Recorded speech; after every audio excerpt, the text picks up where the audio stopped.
In the summer of 2014, something strange started happening in Flint, Michigan. At first, it was just a weird smell coming from the tap water, like rotten eggs or metal. Then the water turned cloudy, sometimes yellow, sometimes brown, and occasionally even green. People filled glasses and watched particles float in it like tiny bits of rust. They ran baths and saw their kids come out with red rashes all over their skin. Laundry came out stained.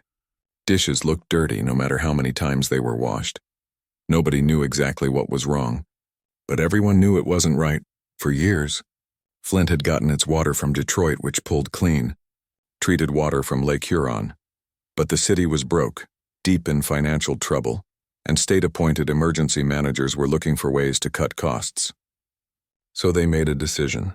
Switch the water supply to the Flint River, at least temporarily, until a new regional pipeline was finished. It sounded like a smart move on paper: save money, use a local resource. But nobody asked the people who actually lived there.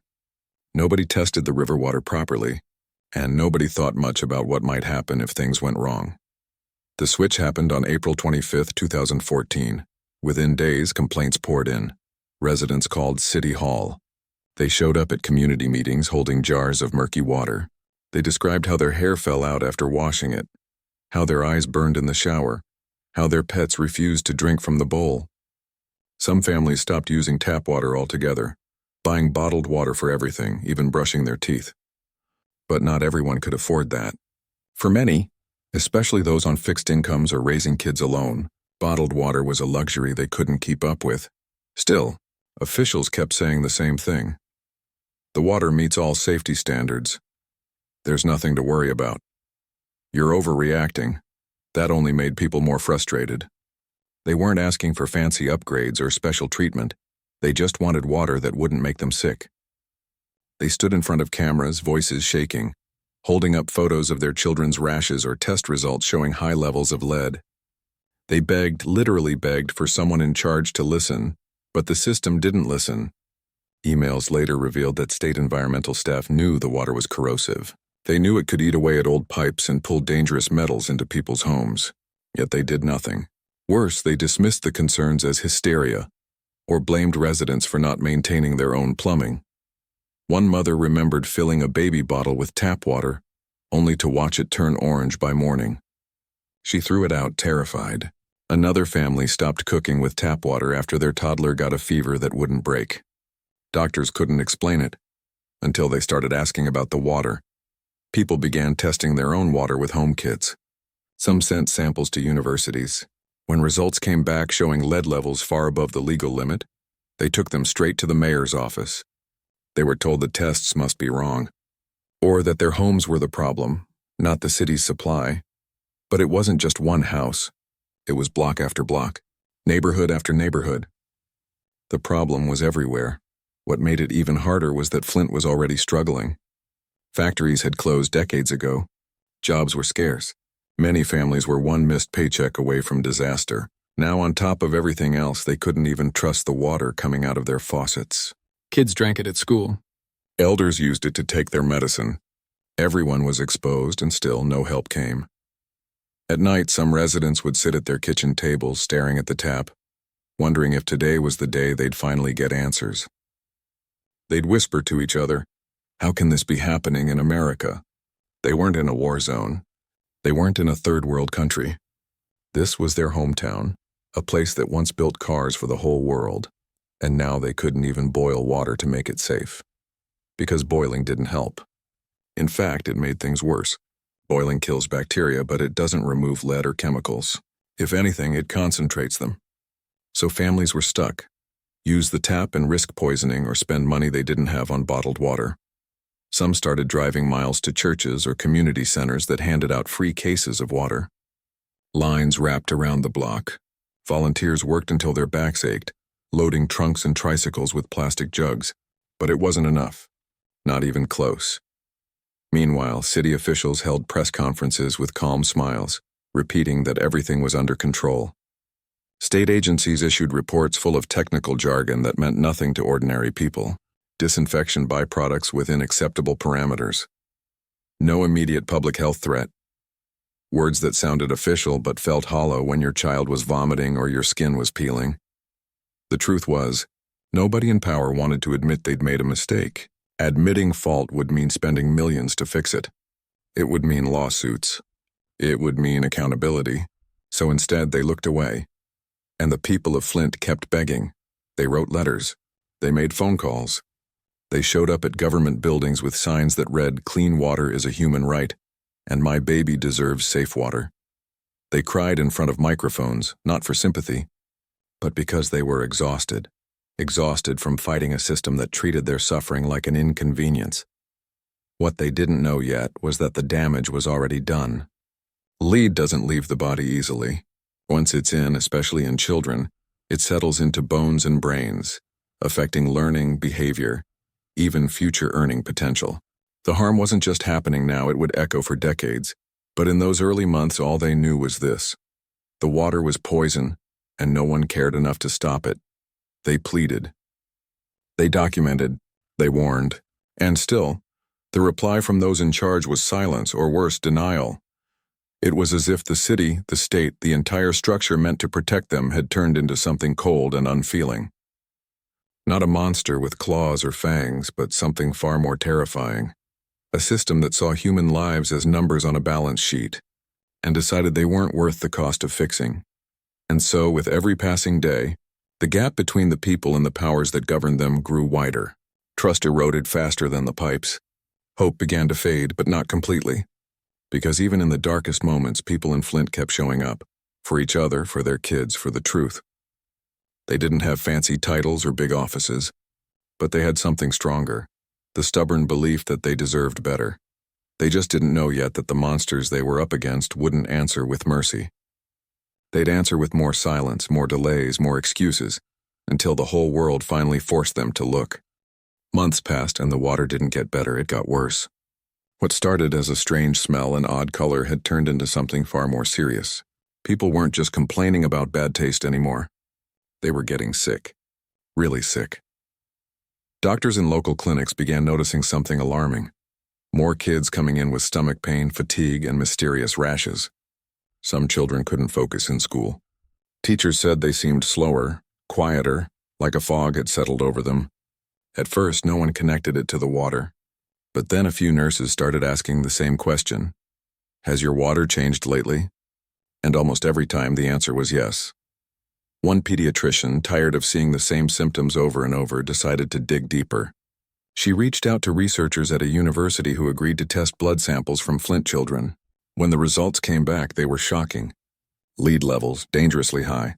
In some cases, more than double the federal safety limit. Lead is a silent thief. It doesn't burn or sting. You can't see it, smell it, or taste it in water. But once it's inside you, especially inside a growing child, it steals pieces of the future. It can damage the brain, slow development, cause learning disabilities, and even affect behavior for life. And the worst part? The damage is permanent. When the doctor shared her findings with city officials, she was met with cold silence. Then came the pushback. "Your sample size is too small," they said.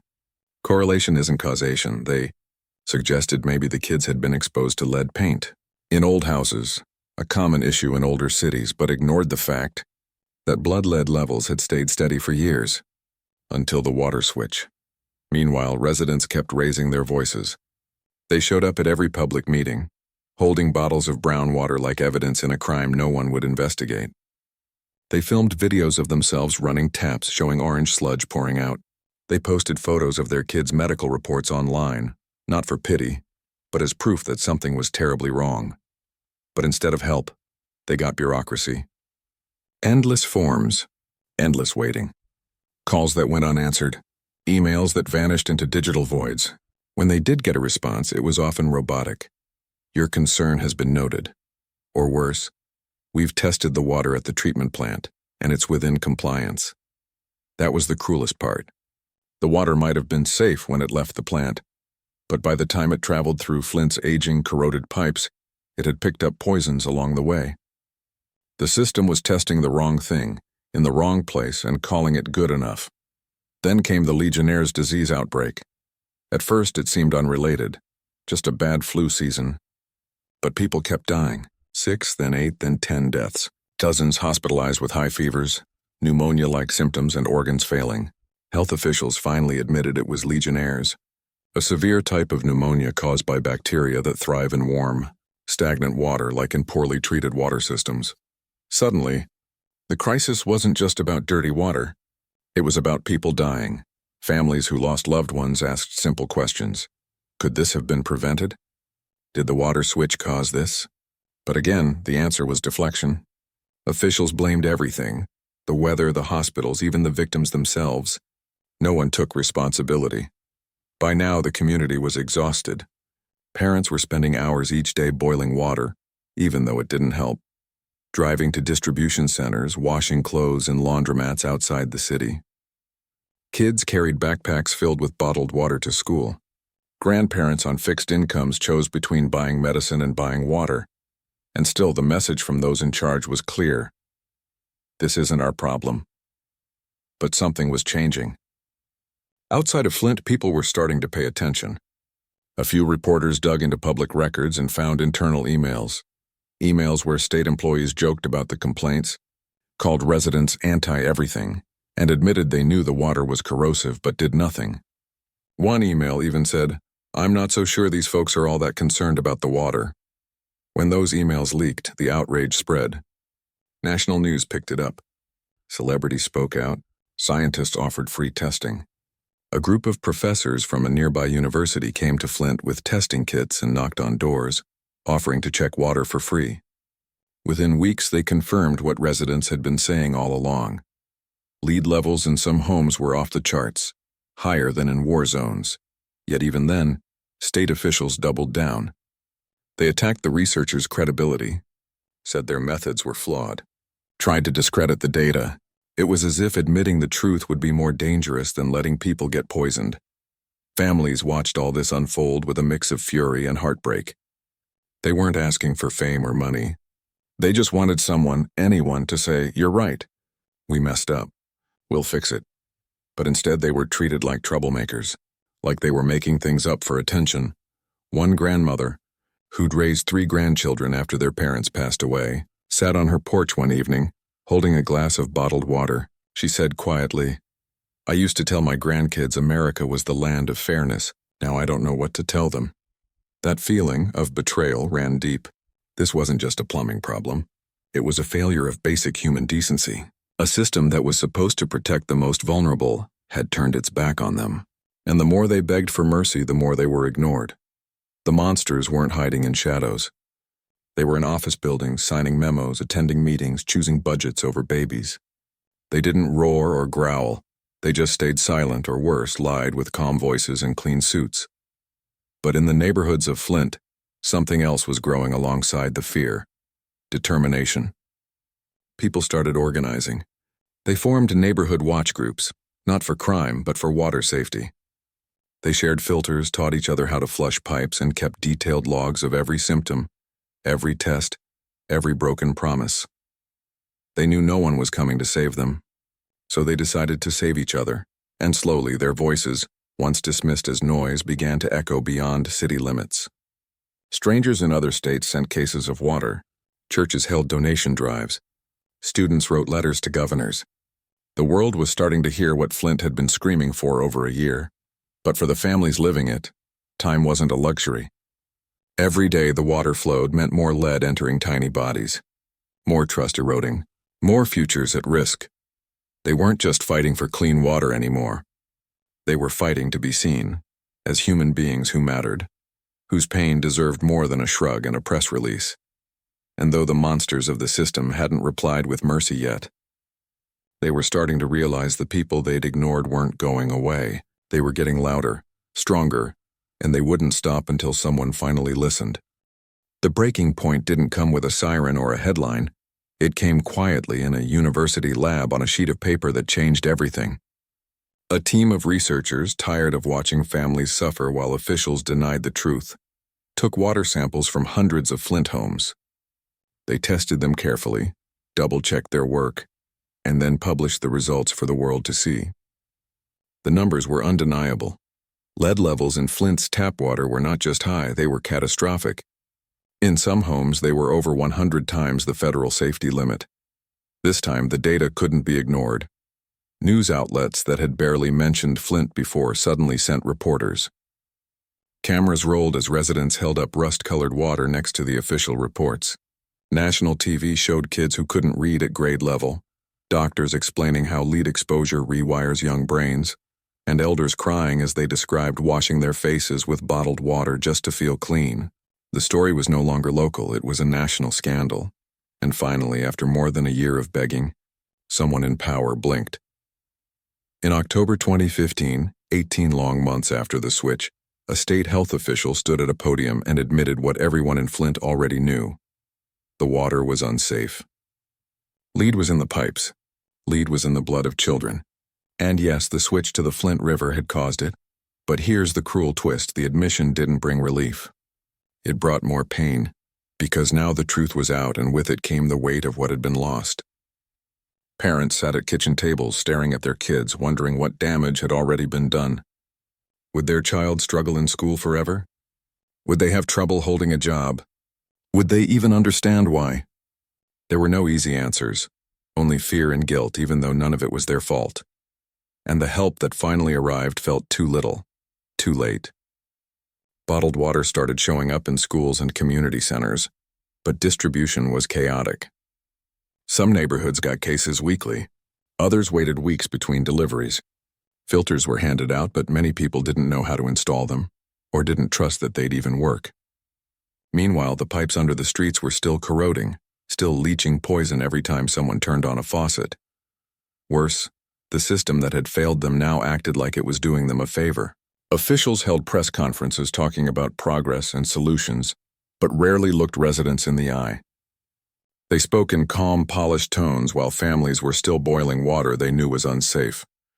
They promised pipe replacements, but the work moved at a snail's pace, and often skipped the neediest blocks. The real reply from the monsters, the faceless agencies, the distant decision-makers, wasn't mercy. It was damage control. They weren't trying to heal the community. They were trying to contain the scandal, but something powerful had already shifted. The people of Flint weren't just victims anymore. They were witnesses, truth-tellers, and they refused to let the world look away. Mothers who'd once whispered their fears in doctors' offices now stood on national TV, calm but fierce, demanding accountability. Grandfathers who'd fixed cars their whole lives taught neighbors how to test their own water. Teenagers organized school walkouts not for fun, but to demand clean water for their little brothers and sisters. They turned their pain into purpose, and the earth itself seemed to echo their cry, not with kindness, but with consequence. The river didn't apologize for being polluted. The pipes didn't magically heal.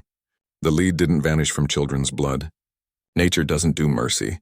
It does cause and effect, and the effect of cutting corners, ignoring warnings, and silencing voices was now plain for all to see.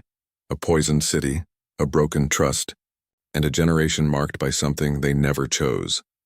Yet even in the midst of that harsh reply from the world, something beautiful grew.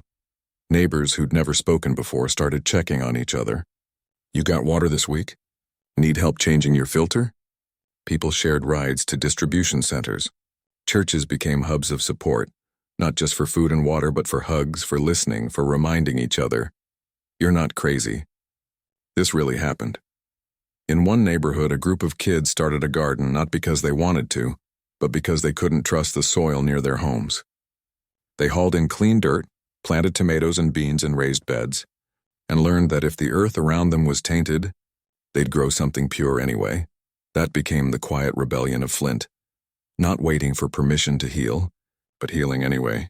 Still, the emotional toll was heavy. Some families couldn't sleep, listening to the sound of water running through pipes like a ticking time bomb. Others stopped inviting friends over, ashamed that their home wasn't safe. Kids asked questions no child should have to ask. Why don't they care about us? Are we worth less than other people? And the hardest part? Knowing that this wasn't an accident. It was a choice. Someone had looked at a budget sheet and decided saving a few dollars was more important than protecting lives. That kind of betrayal cuts deeper than any illness. But here's what the monsters didn't understand. When you push people to the edge, they don't always break. Sometimes they rise. Flint began to speak with one voice, not in anger alone, but in dignity. They testified before lawmakers. They filed lawsuits not for millions but for justice, for records, for the right to know what had been done to them. They demanded that every child get free health screenings, tutoring, and mental health support for years to come. And slowly, the world started to listen, not just to the crisis, but to the people living it.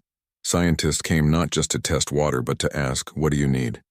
Journalists stayed longer, telling stories not just of suffering, but of strength. Volunteers didn't just drop off water and leave. They sat at kitchen tables, heard stories, and carried them back home to their own towns. Warning, this could happen anywhere. Because that was the terrifying truth. Flint wasn't special in its pipes or its poverty. It was special only in how loudly it had been ignored and how fiercely it refused to stay silent. The earth had replied to their pleas for mercy with lead, with disease, with broken promises. But the people? They replied with courage, with community, with an unshakable belief that clean water isn't a privilege, it's a right, and they wouldn't stop fighting until that right was restored, not just for them, but for every town that might be next.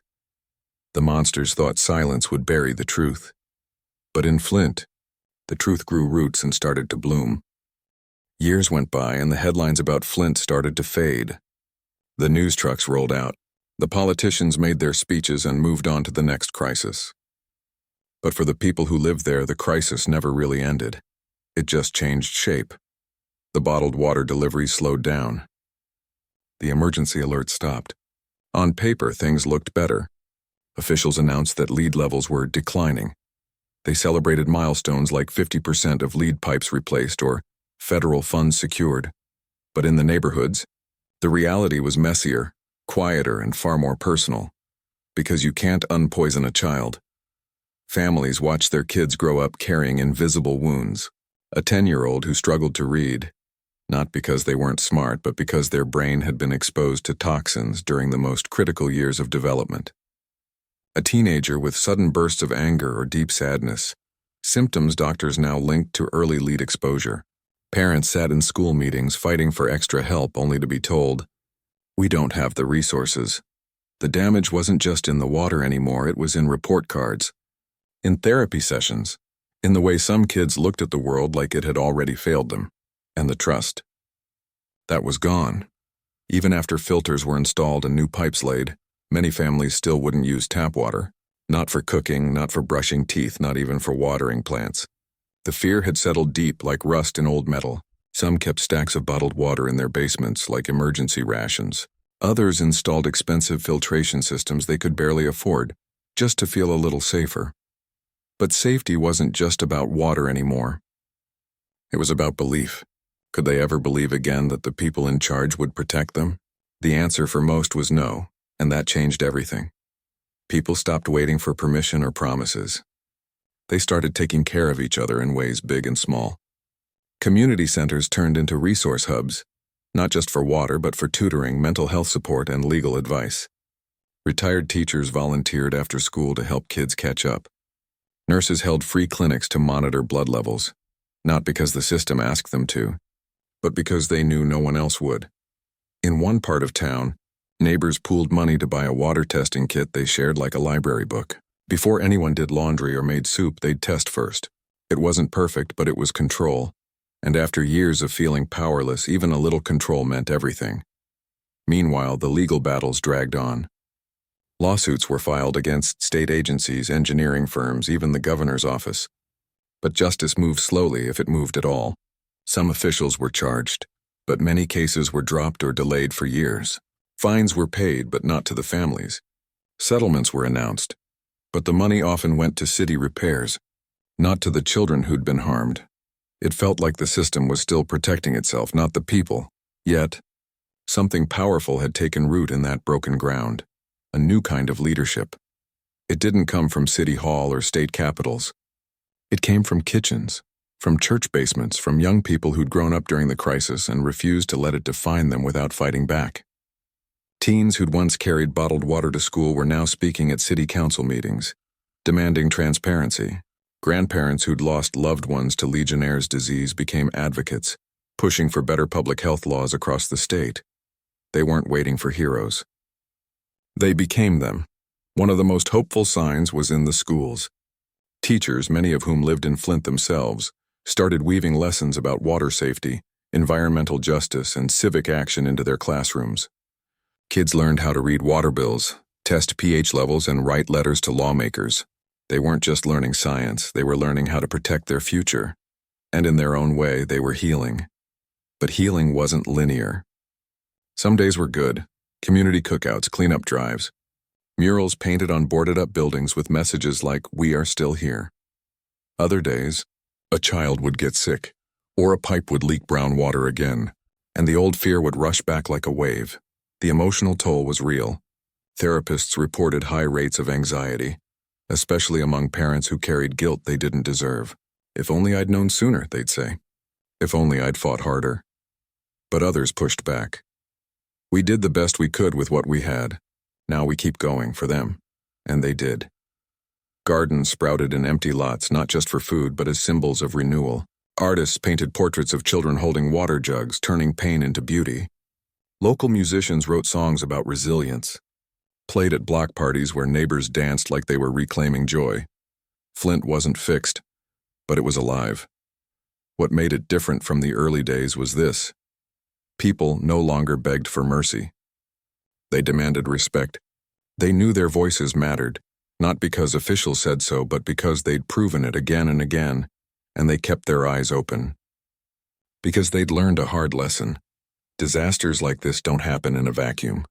They happen when people are ignored, when cost-cutting trumps care, when certain communities are treated as expendable. So they watched. They warned. They shared what they'd learned with other towns facing similar threats, places with old pipes, polluted rivers, or leaders who talked more than they acted. Flint became a warning and a guide. The monsters hadn't disappeared. They just changed costumes. But now the people knew how to spot them. They knew the signs, the vague answers, the delayed tests, the meetings where no one from the neighborhood was invited, and they were ready. Not with anger alone, but with knowledge, with unity, with a stubborn refusal to be silenced again because mercy hadn't saved them. Truth had, community had, courage had, and as long as they held on to those, they'd never be powerless again. Flint never went back to the way it was before, and maybe that was okay, because the way it was before included silence, neglect, and a system that only noticed people when it was too late. What grew in its place wasn't perfect, but it was real. It was built by hands that had held poisoned water and still chose to plant seeds. Years after the crisis made headlines, the story of Flint didn't end. It echoed. In Newark, families found lead in their water and pointed to Flint as proof they shouldn't be ignored. In Jackson, Mississippi, when pipes burst and taps ran dry, residents said, "Don't let us become the next Flint." The name became more than a city. It became a warning, a symbol of what happens when human lives are treated as less important than budgets or bureaucracy.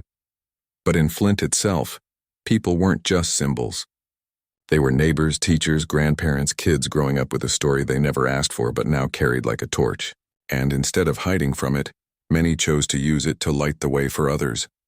Young people who'd been toddlers during the worst days were now teenagers speaking at conferences, not as victims but as advocates.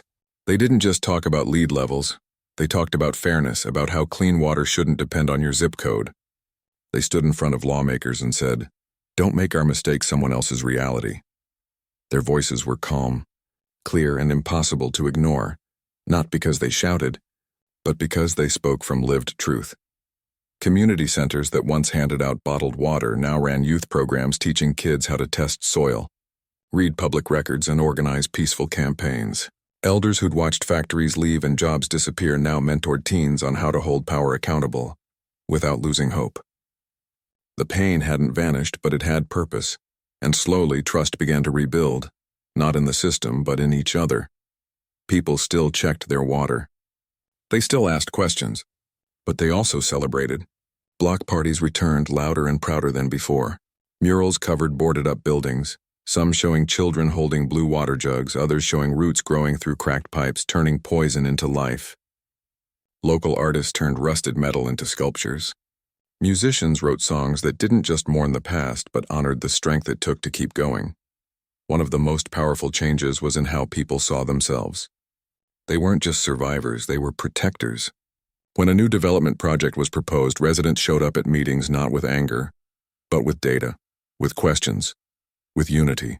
They knew now that silence could be deadly, so they spoke early, spoke together, and spoke often. And they made sure the next generation knew the story, not to scare them, but to arm them. In schools, students learned about the water crisis not as a distant history lesson, but as part of their identity. They studied how lead affects the brain, yes, but also how communities can organize, how science can serve justice, and how one person's refusal to stay quiet can start a movement. Teachers didn't shy away from the hard parts. They said, "This happened. It was wrong. And because of people like you, it won't happen again. Not here and not elsewhere if we help stop it."